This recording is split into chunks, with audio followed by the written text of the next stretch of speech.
morning, everyone. I wanted to also thank you for joining us. We're very excited to be kicking off a series of webinars on a very important topic, disaster preparedness for your small and medium business. So today we have a high-level overview of 10 tips for disaster preparedness, and we'll just jump right in. At any point, if you feel like you need to ask a question, go ahead and click the question box and type it in, and we'll cover those at the end.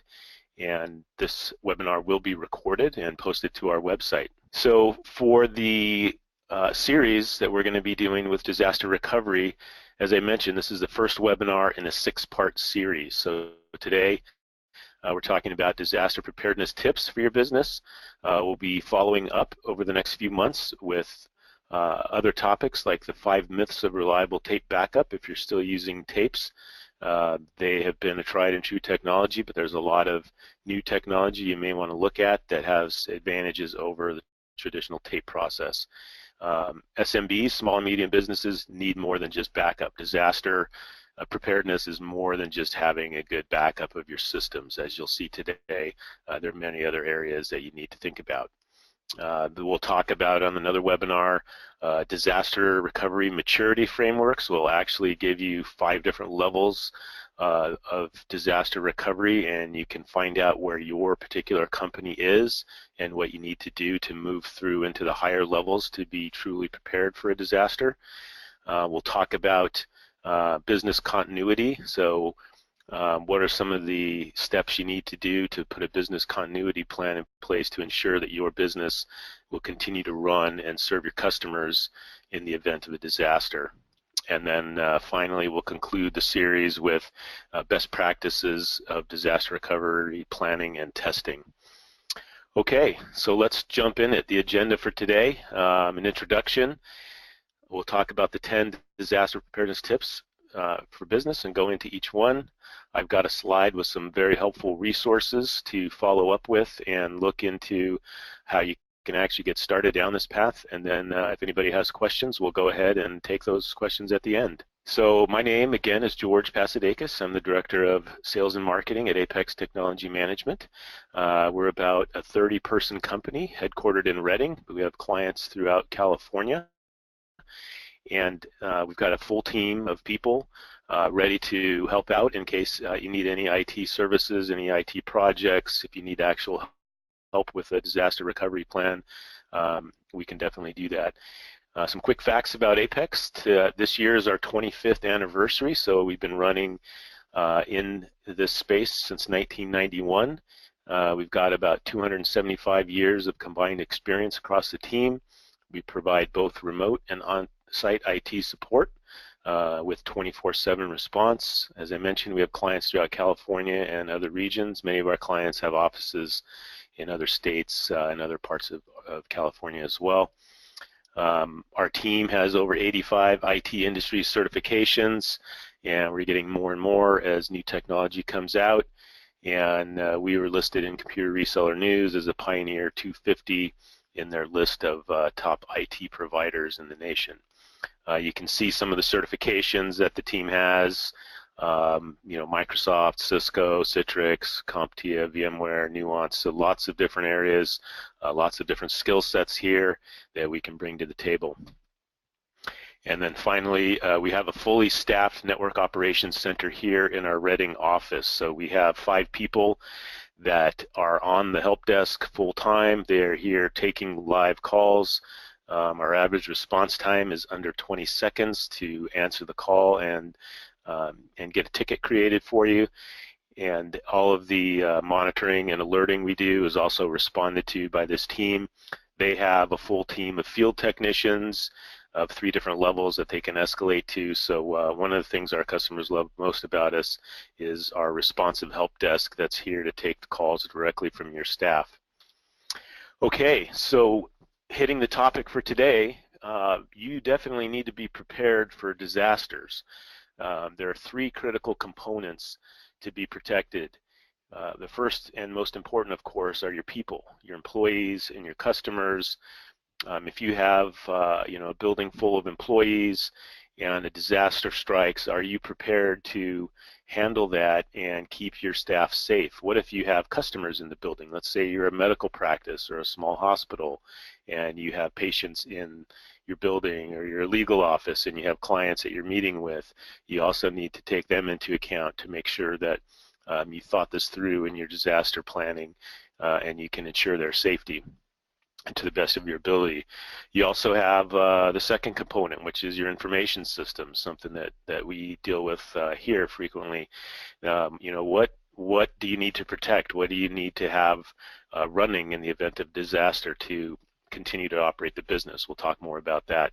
And then lastly, the third leg would be your facilities. So are you prepared to continue to operate in your facility? Maybe the disaster doesn't take out your facility, but power in the area. So are you going to be able to continue to operate in your facility? Do you have a backup generator or have a concrete plan on where to get one and how you're going to keep it fueled during the power failure? Or are you going to try and bring up your environment in a different facility that has power or is in a safer area? So those are the three most critical components that we want to think about in your disaster planning. As I mentioned, you need to be properly prepared, and it can make a huge difference, obviously, for you and your employees and customers in the event of an emergency. Some interesting information, a large majority of the larger businesses and corporations have disaster recovery plans for the likely disasters they might face, but what we're finding is most small and medium businesses do not. They haven't really thought about this. They're not in position to react in an event of a disaster and continue to provide services. The SBA, Small Business Association, has a statistic that 40 to 60% of small businesses never reopen their doors following a disaster. So some of the recent data with Hurricane Katrina, Sandy, if you're a small, medium business and you're affected by that, it could actually close your business down and prevent you from continuing your operations. But the good news is you're listening to this webinar, you're definitely interested in the topic, and you can be prepared and have a plan to make sure that you're back in business as quickly as possible and you can continue to service your customers. So here we go into the top 10 tips that we put together for you. Tip number 1, as I mentioned, take care of your employees. This is the most important thing that you have. You want to really think about what you can do to be prepared on a day-to-day basis for things that happen. Just medical issues could pop up. Do you have anybody on your staff that's trained and certified in CPR or first aid? There's many local classes you can take. You could actually bring a class into your facility and have people go through it, or several groups of people. You want to make sure that you have some basic life-saving skills and some people are trained on it. It could make a big difference for your staff at some point. And this is outside of just a disaster affecting the entire business. It could happen at any moment. You could have diabetic reactions, heart attacks, seizures. Does anybody in your facility have any first aid training and know how to react to that? Could make a big difference. There's a device called an AED, an automated external defibrillator. There's a picture of that, the little yellow box on the right. These are devices that have come about in the last 5 to 7 years that are in the $1,500 to $3,500 range. You'll see them in public places if you look around, and many other businesses, restaurants have them. And they truly can be a lifesaver. They're very easy to use. If somebody goes through a CPR certification course, they're definitely going to have a component on how to use an AED.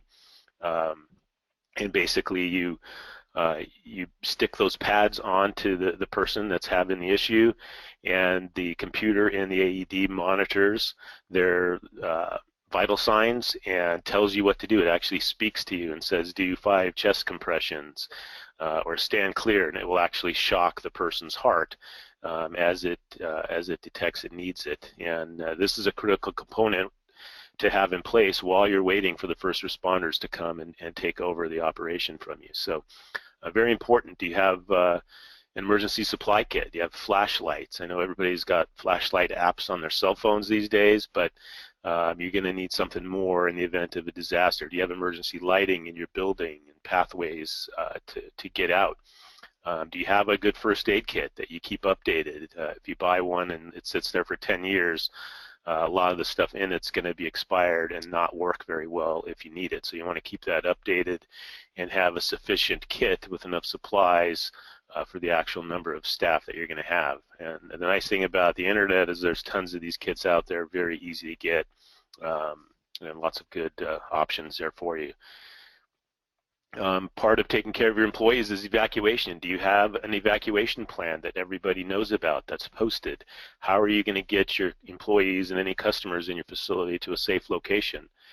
Where is that location?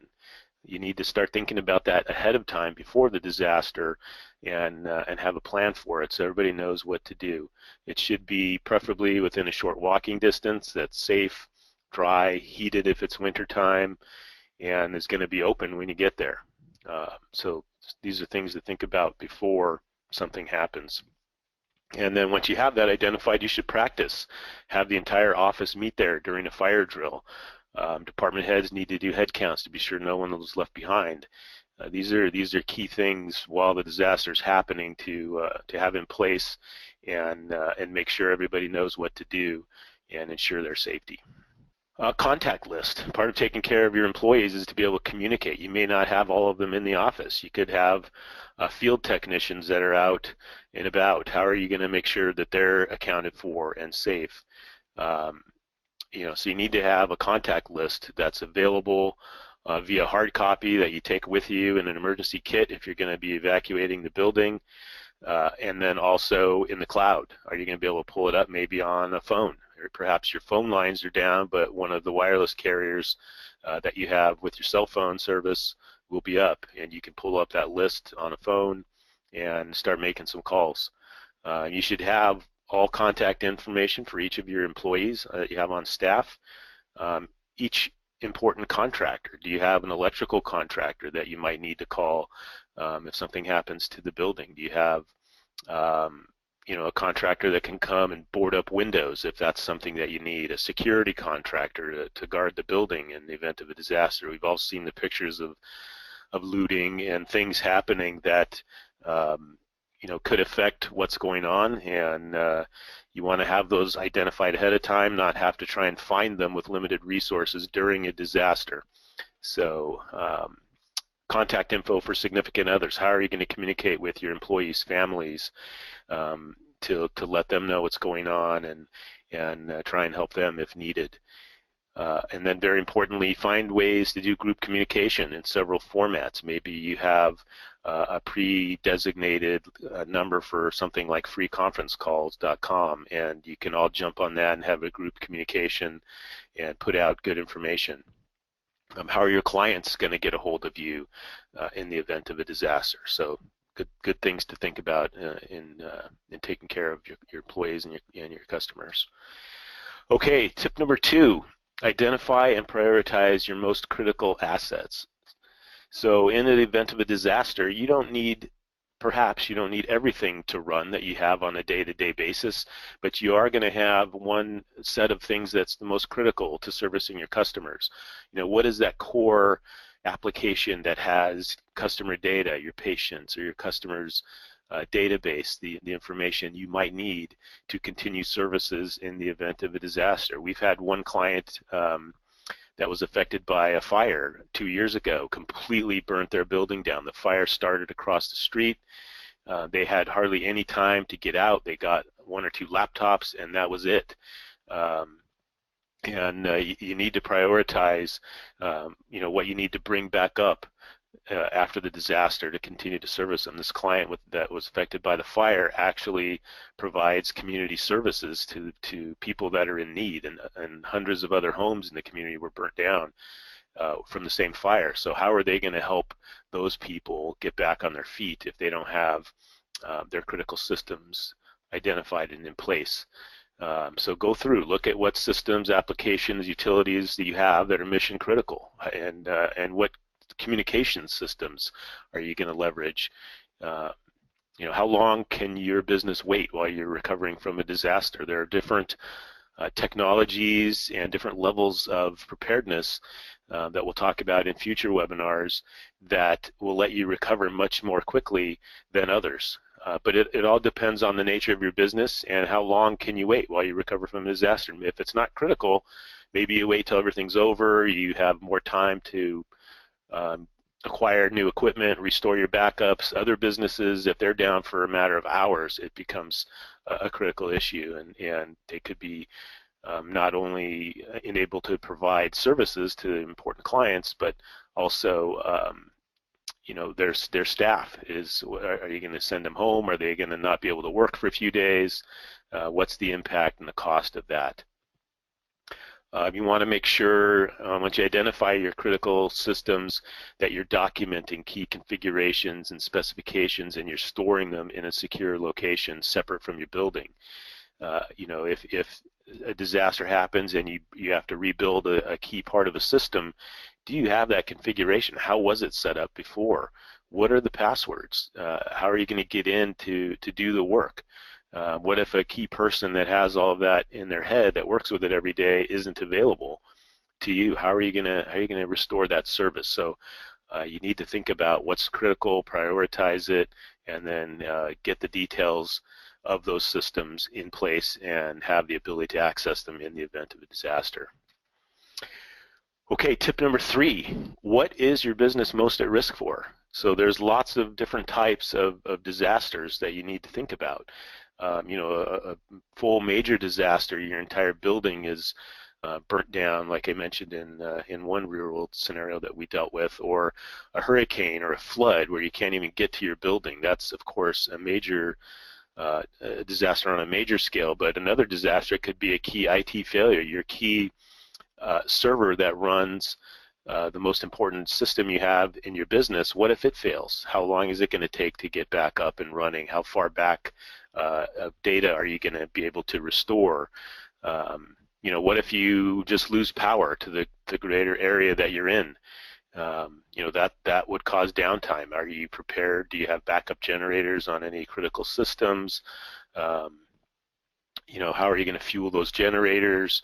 Are you going to go to another site that has power, and do you have the ability to pull up your information from that site, and how long would that take? So really go through and identify what are the most likely risks in your area. If you're in an area, obviously a floodplain, that's an important one.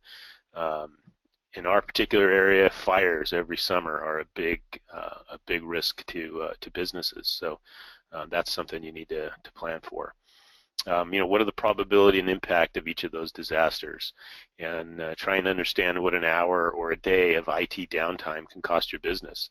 If your system's down and you have 75 employees and none of them can access the system to do their job, how long are you going to have them wait around while you bring up the system? Is that going to be 1 or 2 hours, or are we talking 1 or 2 days or longer to bring that up? And what's the lost revenue to your business during that period, and customer goodwill? Are your customers going to stay with you until you come back up, or do they have critical needs that you can't provide them any longer and they're going to go to one of your competitors? So very important to look at the cost of downtime for your particular business. And do some scenario planning. Start with the high probability and high impact risks. What, the most likely ones with the highest impact to hit. How would you deal with that? What would you do?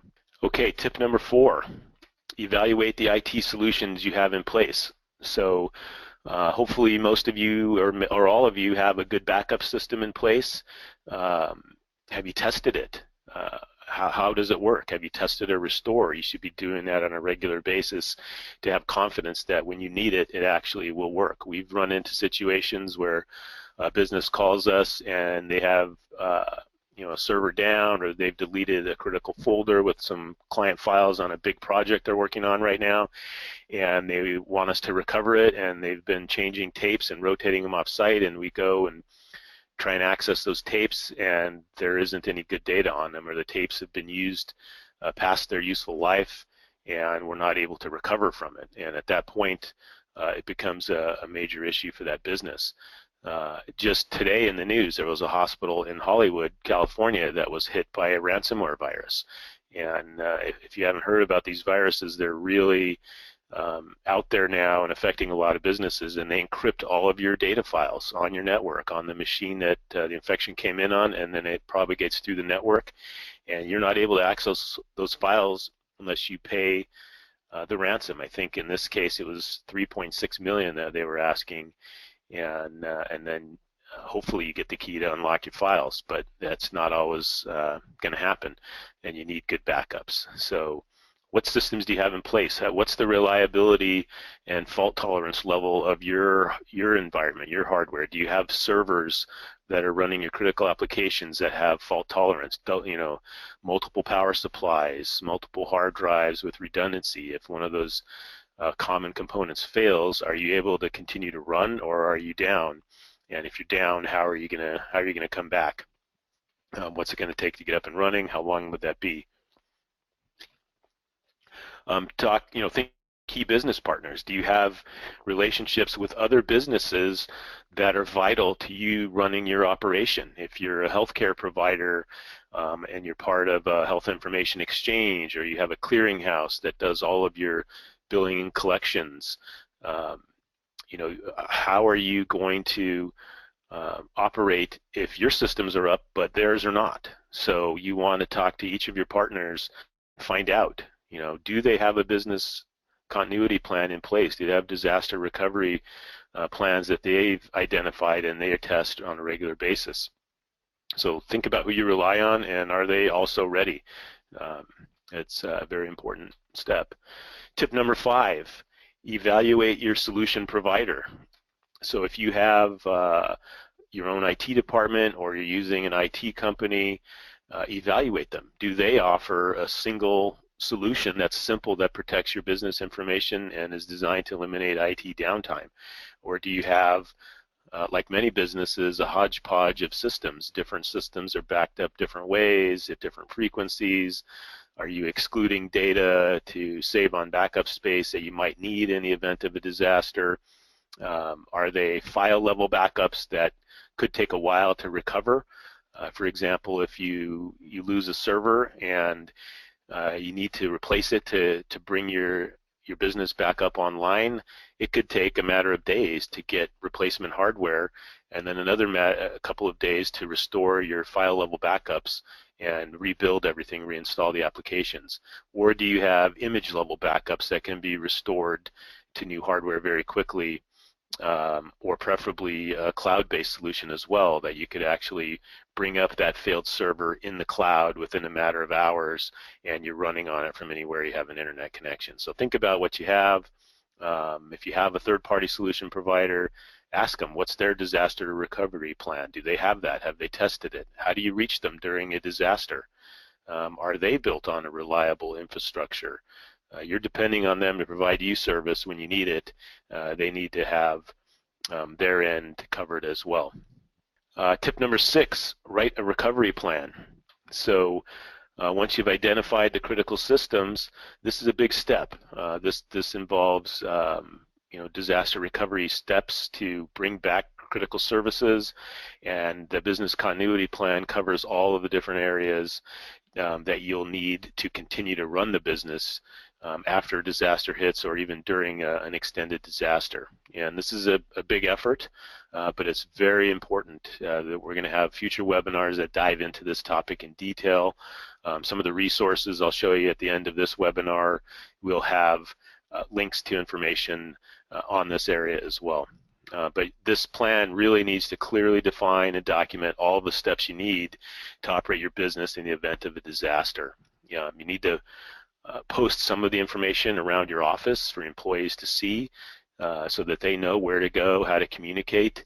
Like I mentioned before, if you have a fire drill, you can go to your secure location once that's going on.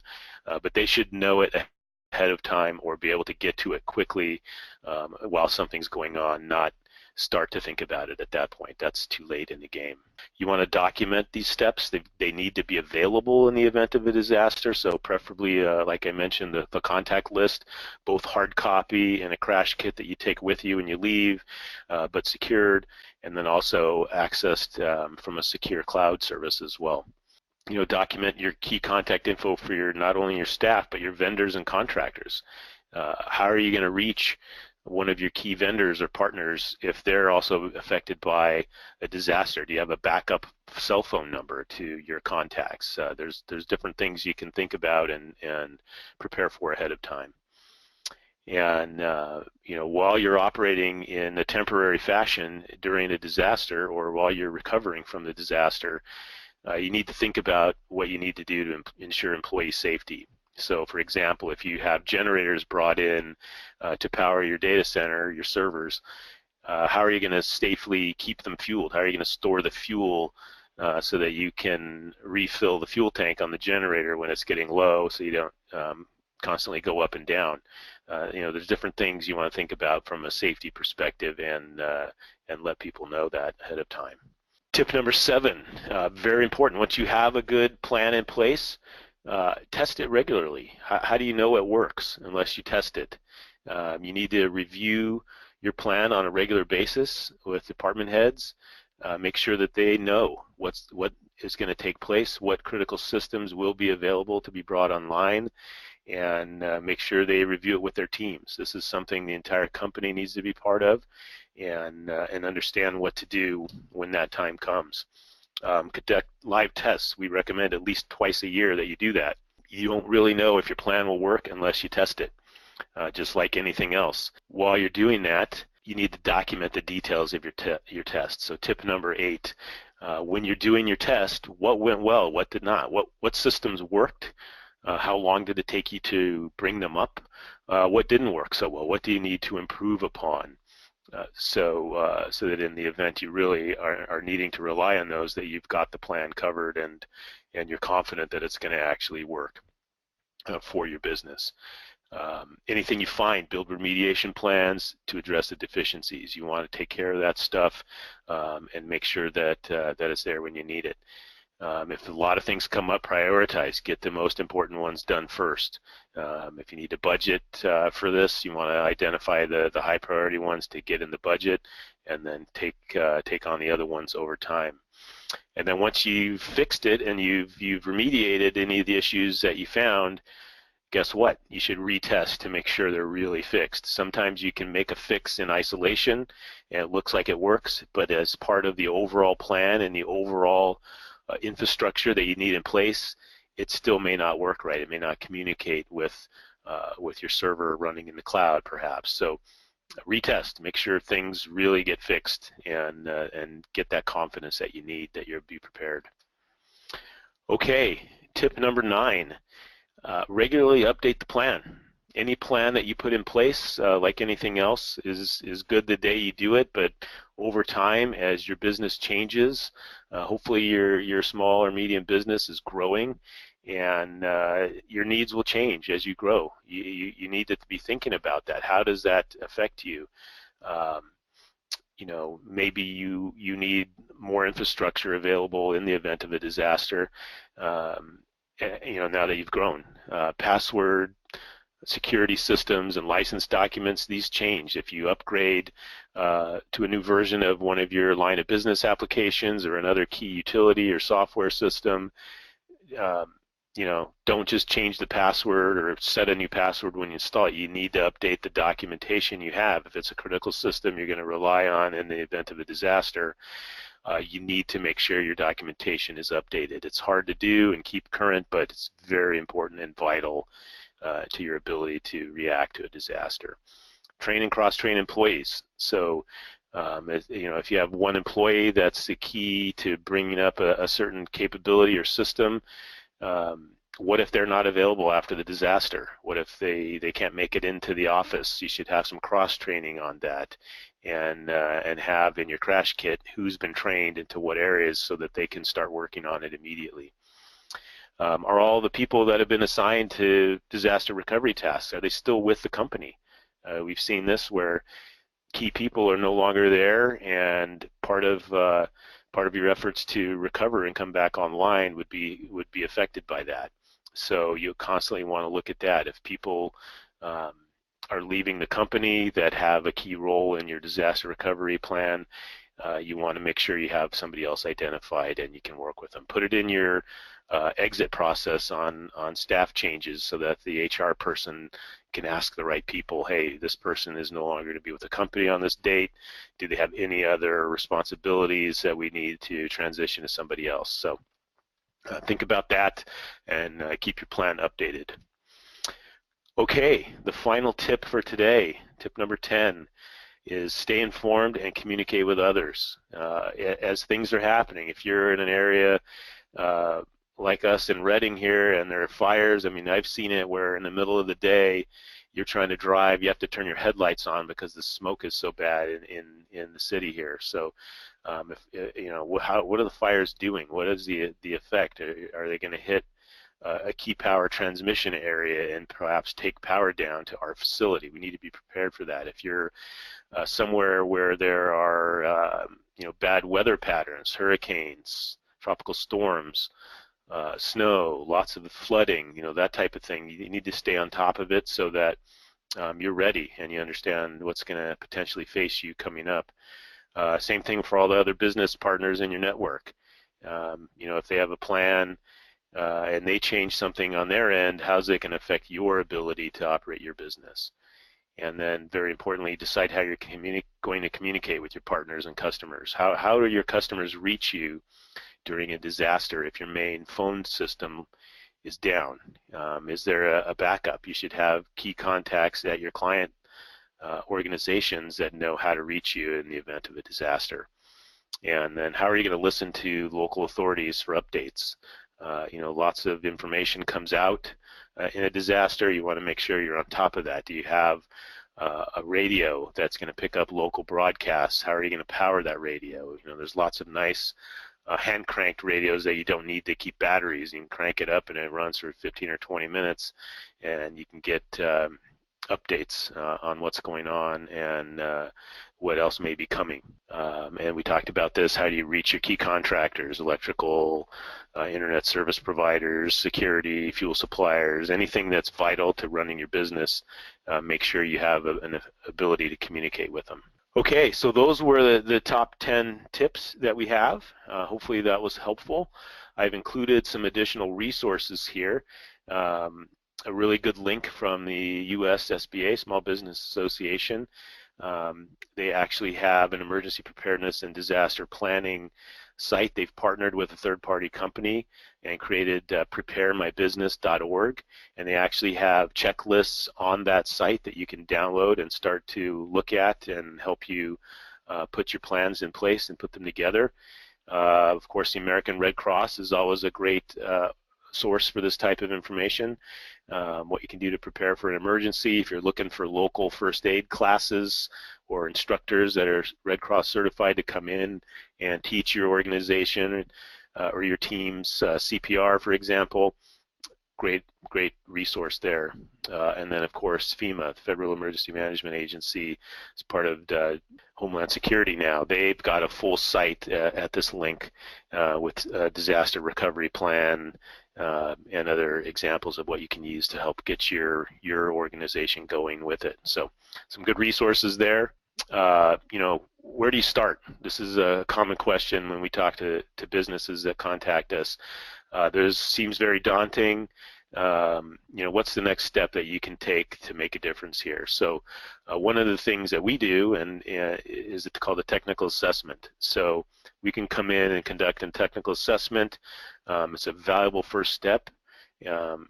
And basically what we do is we come in and we take a look at your current IT infrastructure and work with you on what are the critical systems that you would need and in what shape are they in. We compare 8 different key areas that you can see in that baseline report graphic, and we go look at 4 different layers: inventory, security, reliability, and sustainability. And we actually give you a report card and a score, and more importantly, once we've identified that, it's done through a series of interviews and a series of non-invasive tools that we put on your network, and we do external penetration testing to test the security of your systems. We look at your backup system, have you done restorability tests? We look at the fault tolerance and reliability of the systems you have in place, and we give you a nice scorecard, and then we come out with a prioritized list of recommendations that would take you from where you are to where you should be compared to industry best practices. So the technical assessment's a very, very valuable tool to have completed, and can serve as a good starting point for a disaster recovery planning effort. Okay, so what's next? I mentioned this is the first of a series of 6 webinars. So we'll have the information on our website, and at the end of this deck we'll have contact information as well if you'd like to get on the list. If somebody shared a link with you to the webinar today, or you're watching the recorded version, you'll know how to get a hold of us.